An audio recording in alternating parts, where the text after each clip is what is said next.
समन्वय, समृद्ध शब्दावली और साहित्य पर प्रकाश डाला।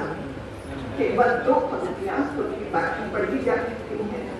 पूर्ण वैज्ञानिक और सम्यक सृजन में विश्व के समक्ष आज हिंदी अग्रगण्य, क्या उत्साह उन्होंने दिखाया है।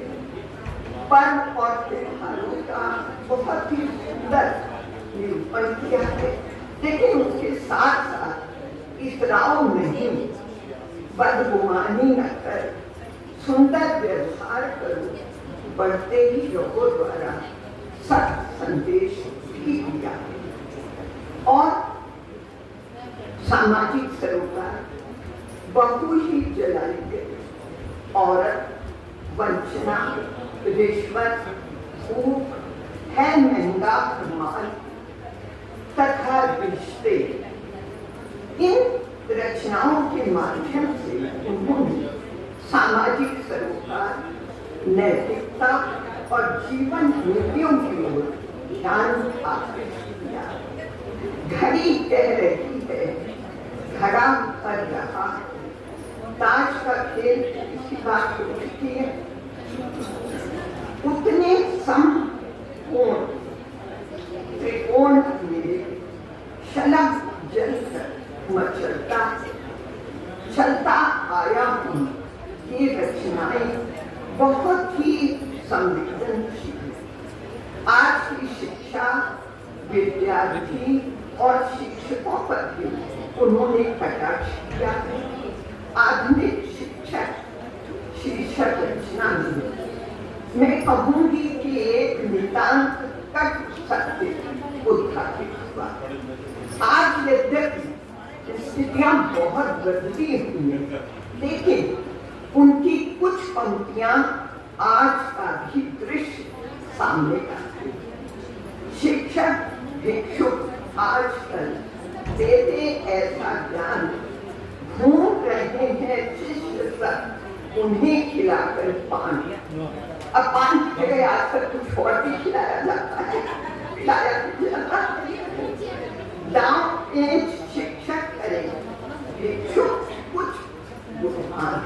ऐसा नहीं है कि सब बैठे लोग उन्हें ट्यूटर रखे तभी शिष्य कन्या।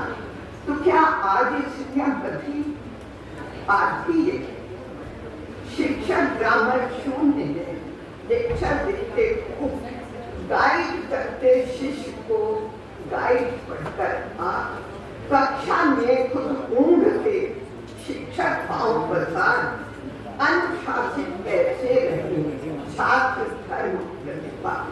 अगर शिक्षक का ये पहला है तो विद्यार्थी क्या सीखेंगे? शिक्षक में गरिमा नहीं, शिष्य विनय से ही ये स्थिति आज भी। भिक्षुक जब से हो गया ज्ञान एक दो। इसी के साथ उन्होंने नवयुवकों को भी शिक्षा दी। कष्ट से मुक्ति मिले, कुछ कर युक्ति से उत्तर समझना, व्यर्थ आंसू की नहीं। और एक की तरफ एक और बहुत अच्छी रचना मोमबत्ती और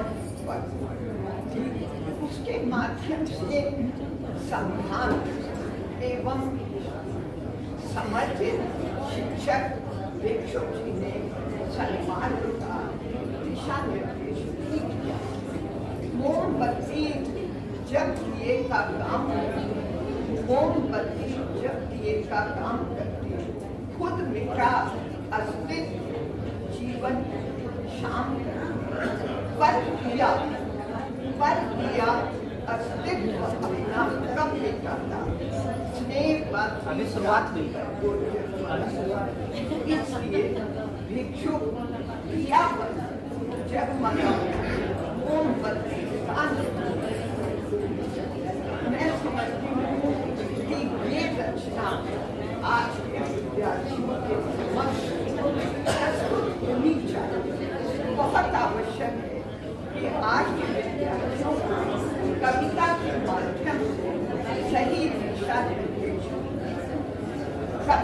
और उसकी बेटी उच्च स्थान उन्होंने दिया, महत्व भी दिया।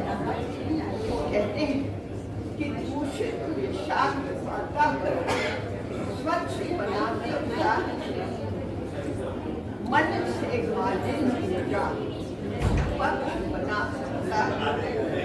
राजनीति से जो आग है, छंद से, गीत से कवि उसको बुझाए।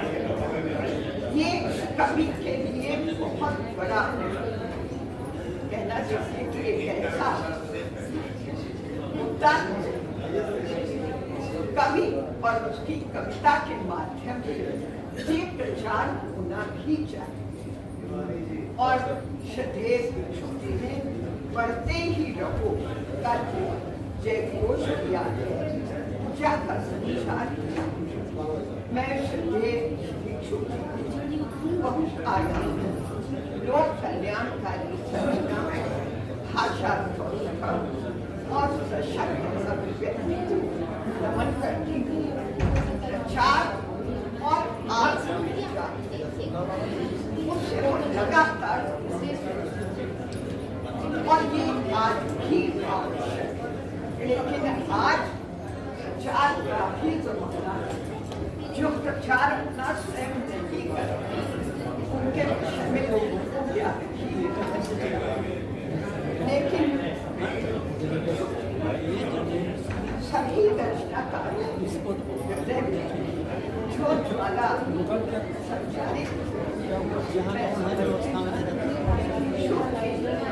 अपनी रचनाओं के माध्यम से हमेशा जिसने दिया ज्वाला उसे अंधेरा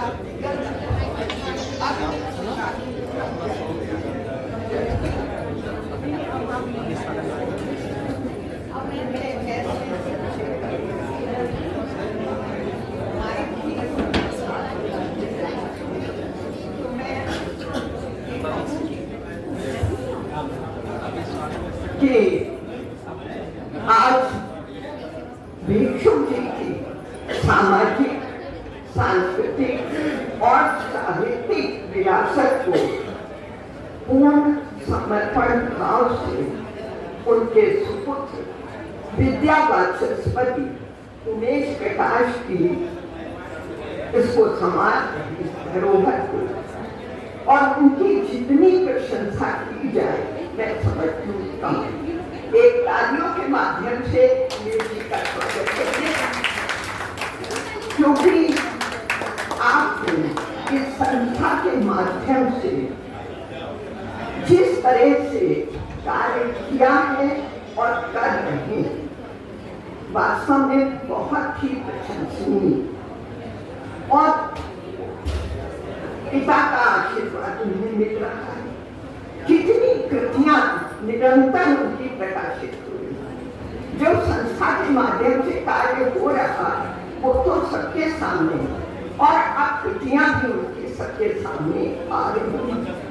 और उन्होंने पूरी निष्ठा के साथ अपने पिता को याद किया है। न कोई शोक न कुंठा, पिता है साथ में मेरे, नहीं डरता न घबराता, वो चाहे शत्रु के लिए। पिताजी ही करें रक्षा, वही रास्ता दिखाते हैं, हटाते वो ही काटे हैं, जो चुभते पाँव में। और कृपया आप लोग तालियां तो बजाइए मेरे के लिए, उमेश के लिए।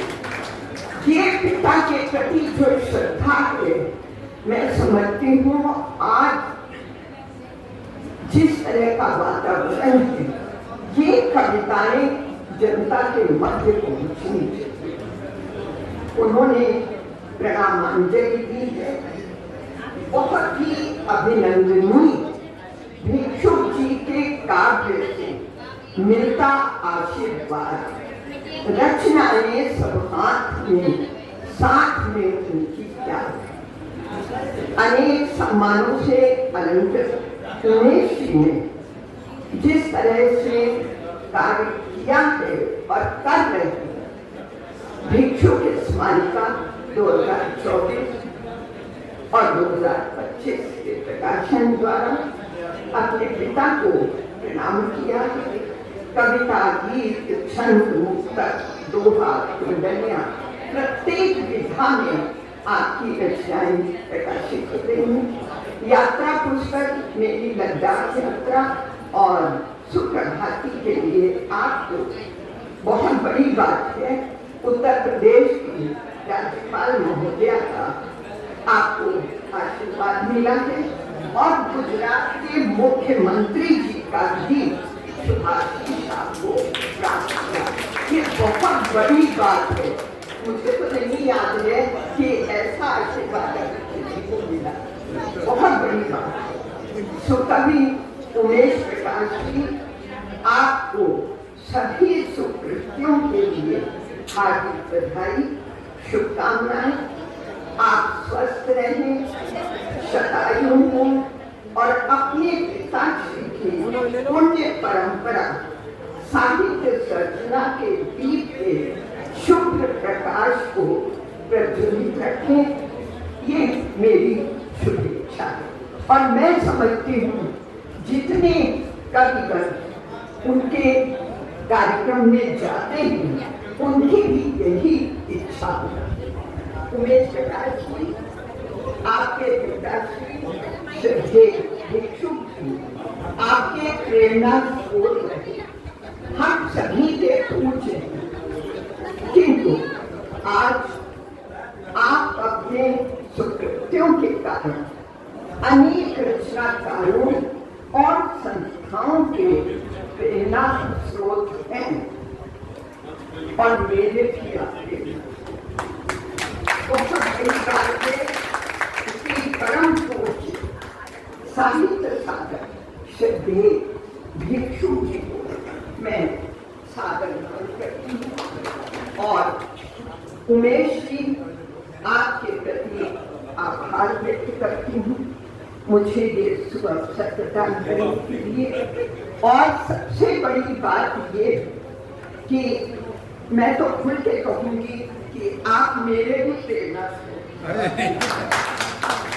इसलिए क्योंकि आपने एक ऐसा रास्ता दिखाया, मेरे अंदर भी एक ज्योति प्रज्वलित हुई कि मैं अपने पिताश्री की जो धरोहर है संगीत, मैं उसको संभाल नहीं पाया। बहुत कुछ उन्होंने सिखाया, कथक नृत्य सिखाया, सितार वादन सिखाया, हारमोनियम सिखाया, लेकिन उस धरोहर को हम लोग संभाल नहीं पाए। हम लोग की दिशा बदल गई, हम लोग दूसरी धरोहर को संभाल नहीं। लेकिन आपसे मुझे ये प्रेरणा मिली कि मैं अब अपने जीवन के अंत समय तक, जब तक है, उस धरोहर को आगे किसी न किसी रूप में उसको सामने आऊं। तो आप मेरे भी प्रेरणा स्रोत हैं और मैं समझती हूँ जितने लोग यहाँ बैठे सबको कहीं न कहीं आपसे प्रेरणा अवश्य मिल रही है। बहुत बहुत धन्यवाद।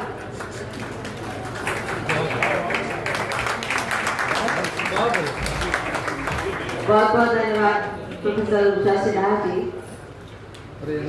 प्रेरणा से प्रेरणा मिलती है और प्रेरणा से प्रेरणा आगे बढ़ती है। आपने बहुत भावपूर्ण ढंग से भिक्षु जी को याद किया, उमेश प्रकाश जी की रचना धर्मिता पर अपनी बात रखी और